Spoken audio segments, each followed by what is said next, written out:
Dios le bendiga, aleluya, en este precioso día que el Señor nos ha dejado vivir, un día más, aleluya. Hoy vamos a hablar un poquito sobre el profeta Isaías, un pequeño estudio bíblico, ¿verdad?, sobre el profeta Isaías. ¿Qué podemos nosotros aprender sobre ese libro? ¿Qué podemos aprender sobre este profeta? Y es que nosotros, ¿verdad?, como seres humanos, no solamente aprendemos de nuestras propias vivencias, sino que también aprendemos de otras personas, ¿verdad? Algunas veces decimos que a nosotros nos va mal en esta vida, pero también hay personas que ya han pasado mal en esta vida y peores que nosotros. Y algunas veces pues nosotros pensamos que a nosotros solamente es que nos pasan las cosas malas y no es así. Hay personas, ¿verdad?, que ya estuvieron hace mucho tiempo en este mundo y ellos pasaron por sufrimiento, por tantas cosas, ¿verdad? Y nosotros aprendemos de todo esto. Y vamos a estar hablando, ¿verdad?, sobre Isaías, como dije, en unos estudios aquí, ¿verdad?, que yo pude encontrar sobre Isaías. Y dice aquí en la introducción que Isaías es uno de los profetas más importantes del Antiguo Testamento. Fue llamado por Dios para profetizar a la nación de Judá durante el periodo crítico de la historia de Israel. Escuche esto, había un periodo crítico en Israel, que nosotros sabemos que en este tiempo están pasando muchas cosas, pero esto viene desde hace mucho tiempo atrás, Dice aquí que abarcó desde alrededor del año 740 a.C. hasta su muerte en el año 680 a.C. Y dice aquí, fíjense en esto, hermano. Durante este tiempo, Isaías habló con valentía y compasión, como ahora, en el tiempo de ahora están hablando los predicadores, ¿verdad? Con valentía y pasión, que no se atreven a decir nada. Proclamando el mensaje de Dios de juicio y salvación para el pueblo de Judá y para todas las naciones del mundo. En este estudio bíblico, vamos a explorar, ¿verdad?, la vida de Isaías y su mensaje eterno para el día de hoy hacia nosotros. Aquí hay un punto, el punto número 1 es el llamado y comienzo del ministerio de Isaías. Isaías fue llamado por Dios para ser profeta en el año 740 a.C., durante el reinado del rey Usías de Judá. Isaías 6:1 es donde podemos encontrar, ¿verdad?, todo eso. En esta época, Judá era una nación dividida y debilitada. O sea que solamente usted no es el que se debilita, hay gente que se debilita, hermano. Dice también que era amenazada por poderosos enemigos de afuera y de adentro. Escuche. Isaías recibió una visión de Dios en el templo, donde vio al Señor sentado en su trono, rodeado de serafines que clamaban: Santo, Santo, Santo es Jehová de los ejércitos. Toda la tierra está llena de su gloria. Eso lo podemos encontrar en Isaías capítulo 6, del 1 al 33. En respuesta a esta visión, Isaías se sintió abrumado por su pecado y por el pecado de su pueblo, pero fue purificado y capacitado por Dios para ser su profeta y portavoz. Qué bueno cuando Dios llama a uno, ¿verdad que sí? Aleluya. Pero no muchos les gusta, ¿verdad?, cuando Dios los llama. Después de su llamado, Isaías comenzó a predicar el mensaje de Dios a Judá y a sus vecinos, o sea, a todos los que estaban por allí, incluyendo a Samaria, a Siria y a Egipto. Isaías denunció la idolatría, la injusticia social y la corrupción en el liderazgo de Judá. Fíjense, ahora mismo hay muchos predicadores que están bien delante de Dios, o sea, que están predicando la verdadera palabra, y la gente los juzga porque si están hablando de política, que si están hablando de esto, que si no tienen que hablar de lo otro. Sin embargo, este profeta hace mucho tiempo ya hablaba sobre esas cosas. Quiere decir que es bíblico que el cristiano esté pendiente a todas las cosas que pasan en el mundo, hermano. Todas las cosas, tenemos que estar pendientes a todo lo que está pasando en el mundo para estar apercibidos de las cosas que han de suceder pronto. La Biblia dice: cuando veáis. Quiere decir que si cuando veáis, quiere decir que tú tienes que estar pendiente a las cosas que están pasando. Ahora, si te haces el que no ve, pues lamentablemente no vas a ver nada. Porque hay mucha gente que dicen que lo que está pasando es algo lógico, que si esto y lo otro. Hace mucho tiempo eso está escrito en la Biblia, hermano. Todas las cosas que están pasando están escritas en la Biblia. Y él advirtió sobre el juicio de Dios que vendría si el pueblo no se arrepentía. Y así es que brega Dios, hermano. Así es que brega Dios. Y volvía a él. Isaías también habló de la salvación y la restauración que Dios ofrecería a aquellos que iban o que confiaran en él, ¿verdad? Y obedecieran su voluntad, porque aquí lo que más importa es la voluntad de Dios. El punto número 2. Profecías de Isaías sobre el Mesías. Isaías es uno de los profetas del Antiguo Testamento que más profecías hizo sobre el Mesías. Estas profecías son muy significativas, no solo porque anuncian la venida de Jesús como Salvador del mundo, sino también porque proporcionan detalles sobre su vida, sobre su muerte y la resurrección. A continuación, ¿verdad? Vamos a presentar aquí los versículos más destacados de las profecías de Isaías sobre el Mesías. El versículo que presenta en este estudio, ¿verdad? Es Isaías capítulo 7, verso 14. Por tanto, el Señor mismo os dará señal. He aquí la Virgen concebirá y dará a luz un hijo. Y llamará su nombre Emmanuel.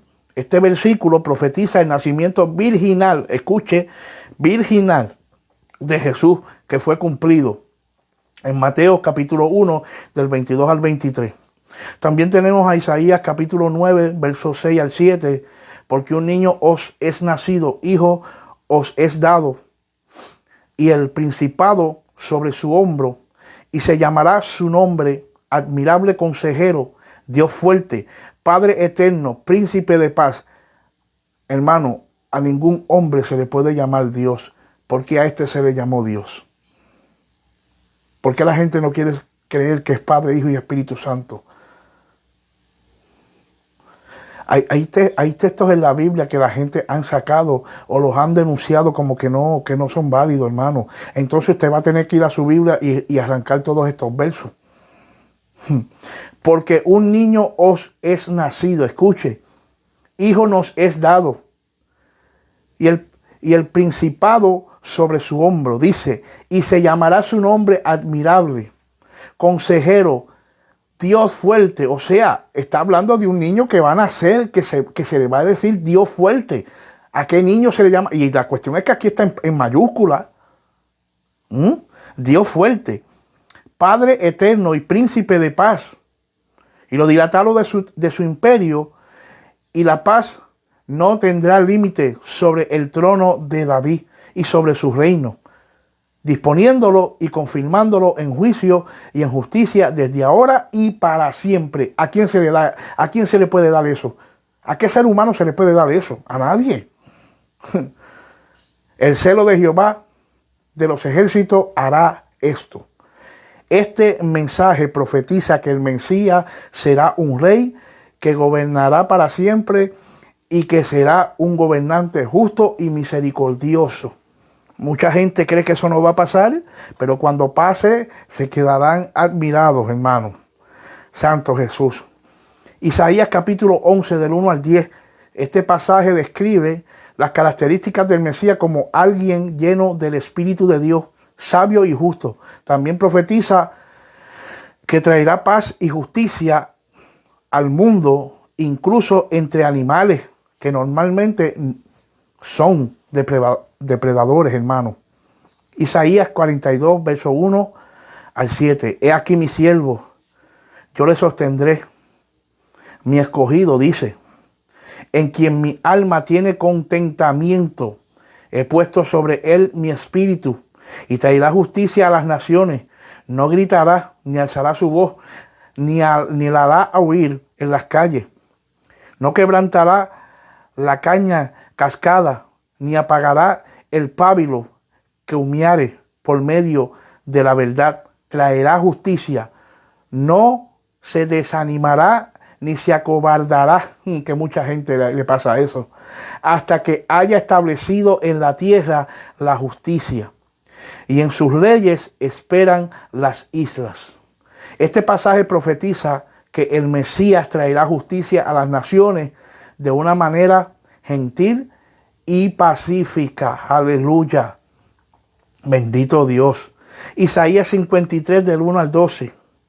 Este es uno de los pasajes más conocidos de la profecía de Isaías sobre el Mesías. Profetiza que el Mesías sufrirá y morirá como sacrificio por el pecado del mundo, pero también que será resucitado y verá el fruto de su sufrimiento. Este pasaje se cumple en la vida y muerte y resurrección de Jesús. En resumen, las profecías de Isaías sobre el Mesías son una parte fundamental de la revelación de Dios sobre su plan de salvación para la humanidad. Estas son profecías, estas profecías son una prueba del amor y la gracia de Dios, que envió a su Hijo a la tierra para redimir a la humanidad de pecado. ¿Por qué la gente no quiere creer eso? Santo Jesús. La incredulidad está creciendo cada día más. Punto número 3. Isaías y la política de Judá. Escuche, no, que la Biblia no habla de política. Fue uno de los profetas más destacados del Antiguo Testamento y su ministerio tuvo un gran impacto en la historia de Judá y en la nación de Israel. A través de su mensaje profético, Isaías buscó guiar al pueblo de Dios a la dirección correcta, tanto en términos espirituales como políticos. ¿Te está escuchando? Isaías vivió en un tiempo tumultuoso en la historia de Judá. Durante el ministerio,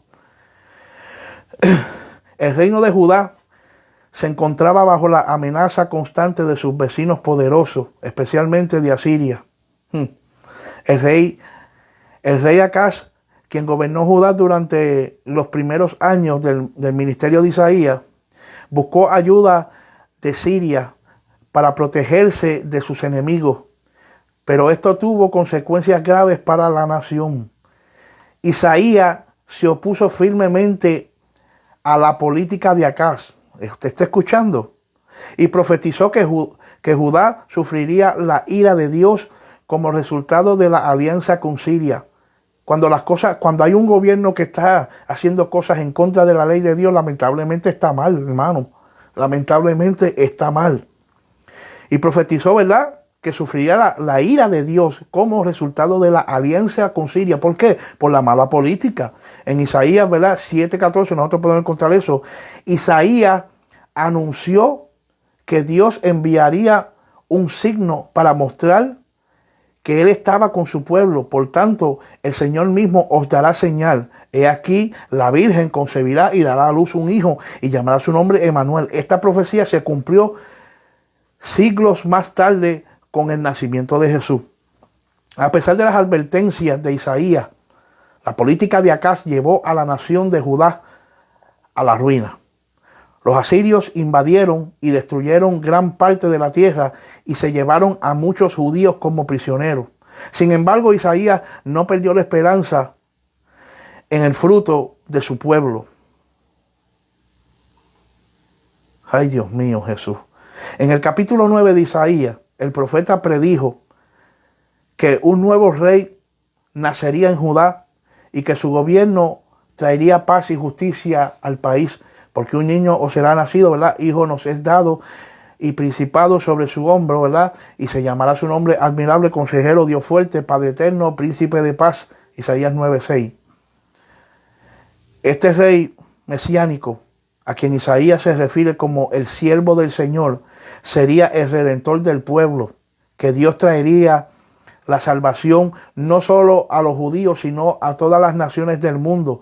Isaías habló con gran detalle sobre la vida, muerte y resurrección de este siervo del Señor, ¿verdad?, en el capítulo 53, que es uno de los pasajes más poderosos y profundos de toda la Biblia. Isaías habló sobre la necesidad del arrepentimiento. Que, oye, que mi hermano, ya no se habla del arrepentimiento, ahora todo es fructificar, echa para adelante, párate de la brecha, no te preocupes, que todo va a salir bien, pero nadie quiere buscar a Dios, nadie quiere buscar a Dios, hermano. A través de su ministerio, Isaías también habló sobre la necesidad del arrepentimiento y de volver a Dios. Isaías capítulo 1 del 16 al 18, por ejemplo, insta a su pueblo a lavarse y a limpiarse de sus pecados. Lavaos y limpiaos, quitad la iniquidad de vuestras obras delante de mis ojos. Dejad de hacer lo malo. El verso 17, aprended a hacer el bien, buscar el juicio, restituir, ¿verdad?, el agraviado, hacer justicia al huérfano, amparad a la viuda, venid luego, dice Jehová, y estemos a cuenta. Si vuestros pecados fueren como la grana, como la nieve será emblanquecido. Si fueren rojos como el carmesí, vendrían a ser como blanca lana. Si la persona que se arrepiente, no importa lo que haya hecho, Dios los restaura. Dios los restaura. Y una de las cosas que Dios quita es, mira, cuando casi todo el mundo cuando se convierte, se juzga él mismo. Después que se convierten, empiezan a decir, no, Dios no me va a perdonar por tal pecado, por esto que hice, por aquello. Y después que nosotros nos convertimos, hermano, eso empieza a acabar en el pensamiento de nosotros. Y si Dios nos perdonó, nosotros tenemos que entender que nosotros mismos también nos tenemos que perdonar. Algunas personas sufren porque se hacen todavía culpables. Ellos creen que Dios no puede perdonar los pecados que ellos hicieron. No importa las cosas que hayas hecho, hermano. Dios perdona nuestros pecados. Por eso no te encueves en esa mentalidad.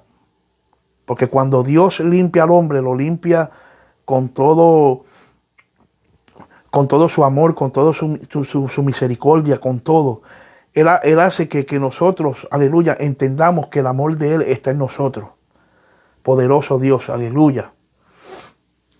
Aunque Isaías fue un consejero cercano a Ezequías, no siempre no estuvo de acuerdo con sus decisiones políticas. En Isaías 39, Ezequías mostró al embajador babilónico todo su tesoro, lo que enojó a Isaías. El profeta le dijo a Ezequías que Dios había profetizado la destrucción de Judá y que algunos de sus hijos serían llevados cautivos a Babilonia. Y eso pasó. Eso pasó. Lecciones para el día de hoy, ¿verdad? De la vida de Isaías. La vida y ministerio de Isaías contienen muchas lecciones para los cristianos de hoy en día, o sea, para nosotros. A continuación, ¿verdad?, nos va a presentar las lecciones que considera aquí en este estudio, ¿verdad?, más importantes. Primero, Dios está en control. Eso lo sabemos, que Dios tiene que estar en control de todo. No importa lo que esté pasando, Dios está en control. Isaías 6, del 1 al 8, nos recuerda que Dios está en control de todas las cosas, incluso en los momentos de incertidumbre y crisis. Como cristianos debemos confiar en Dios y su soberanía en todas las situaciones. En todas las situaciones, amado hermano. Todas. La importancia del arrepentimiento. Escuche. Isaías capítulo 1 del 18 al 20 y también el 55 del 6 al 8 nos recuerdan la importancia del arrepentimiento y la necesidad de volver a Dios en todas las cosas. La necesidad, punto número C, la necesidad de obedecer a Dios. Tenemos que obedecer a Dios.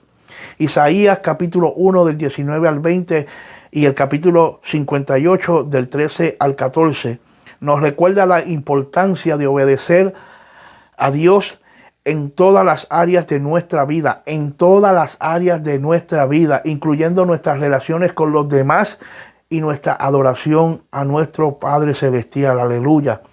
Punto número D, la necesidad de luchar contra la injusticia. Isaías capítulo 1 del verso 16 al 17, Isaías 58 del verso 6 al 7 y el 61 del 1 al 3 nos llaman a luchar contra la injusticia y la opresión en nuestro mundo. Punto número E, la importancia de la fe en tiempos difíciles. Isaías capítulo 7 verso 9 nos recuerda la importancia de tener fe en Dios en tiempos de dificultad y confiar en sus promesas, estar con nosotros, ¿verdad? Punto número F, la esperanza de la restauración. Isaías 43 del 18 al 19 y Isaías 65 del 17 al 19 nos dan la esperanza de la restauración que vendrá a través de Cristo y el reino de Dios. Bendito Dios. Punto número G, el llamado a compartir el mensaje de Dios, que eso es lo menos que la gente está haciendo. Nos llama a compartir el mensaje de la salvación de Dios con los demás y a ser sus testigos en todo el mundo. Eso lo pueden encontrar en Isaías capítulo 52, versos 7 al 10. Y en conclusión, amado hermano, la vida del profeta Isaías nos muestra la fidelidad de Dios en medio de las circunstancias más difíciles. Isaías fue un hombre que dedicó su vida a la proclamación de la palabra de Dios y a la defensa de la justicia y la verdad. A través de su ministerio, Dios habló a su pueblo y llamó al arrepentimiento, a dejar atrás la idolatría y a volver a Él. Isaías también fue un hombre que se mantuvo firme en su fe, no como los de ahora que cambian, en su fe a pesar de la oposición y la persecución que enfrentó. A pesar de las amenazas y el rechazo de su propia nación, Isaías siguió proclamando el mensaje de Dios y confiando en su protección. Aleluya, santo. Hoy día, ¿verdad? Podemos aprender de la vida de Isaías y aplicar sus enseñanzas a nuestra propia vida. Podemos ser personas fieles y valientes que proclamen la verdad de Dios en un mundo lleno de engaño, de mentiras. Podemos confiar en la fidelidad de Dios y en su protección, incluso en medio de la oposición y la persecución. Aleluya. Que la vida del profeta de Isaías nos inspire a seguir adelante en nuestra fe y a ser instrumentos de Dios en el mundo de hoy. Que sigamos un ejemplo de humildad, fidelidad y servicio de Dios y que nos esforcemos por vivir una vida que honre a nuestro Padre Celestial. Qué bueno es leer estas cosas, hermano. Es mejor que leer un periódico. Leer estas cosas es lo que inspira a uno. Yo estaba leyendo esto y se lo quise leer a ustedes para que puedan entender que hay lecturas que son fructíferas, que hay lecturas que son buenas. No todo se puede estar leyendo, pero hay cosas que son buenas, que inspiran, que se te meten dentro de tu corazón, que verdaderamente nutren el espíritu. Estas son las cosas que a mí me gusta leer. A mí me gusta leer la justicia de Dios, lo que es recto de Dios, lo que está bíblicamente escrito en la palabra. Porque lamentablemente a la vez que la gente pone cosas por su propio pensamiento, se daña, hermano. Tiene que ser bíblico. Toda lectura tiene que ser pasada por la Biblia. Y pues quise traer esto. Es bueno que usted vaya, ¿verdad? De vez en cuando a Isaías y estudie un poco ese libro para que usted vea que ahí hay mucho fundamento sobre nuestro Salvador y Redentor Jesucristo. Aleluya. Así que yo ¿verdad? Le doy ese ánimo para que usted, ¿verdad? Lea la palabra. Bendito sea el nombre de Jesús y aprendamos, ¿verdad? Que verdaderamente hay un Dios, que verdaderamente hay un Hijo, que verdaderamente hay un Espíritu Santo y que verdaderamente, aleluya, Cristo viene pronto. Dios te bendiga y Dios te guarde.